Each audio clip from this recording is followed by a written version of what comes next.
ng Setyembre, ang mga puso ng mga tagahanga ni Sian Lim at Kim Chiu ay umaasa at nagdadalangin na ang dalawang bituin ng showbiz ay magkakaroon ng pagkakataon na magkasama sa lungsod ng Milan, Italy.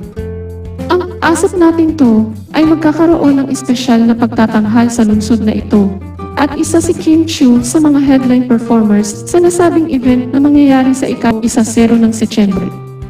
Ngunit kahit gaano kalapit ang ideya ng pagkikita, may mga tungkulin si Sian Lim na hindi niya maiwan sa Pilipinas. Si Sian ay may mga mahahalagang trabaho at commitment na kailangang tuparin sa Pilipinas. Kahit gaano man kalakip ang kanyang pagnanais na makasama ang kanyang kasintahan sa napakagandang lugar na Milan, hindi niya ito magagawa nang walang masusing pag-aalala sa kanyang mga responsibilidad dito sa bansa. Sa kabila nito, hindi may kakailan ni Sian Lim ang kanyang pagmamahal kay Kim Chiu.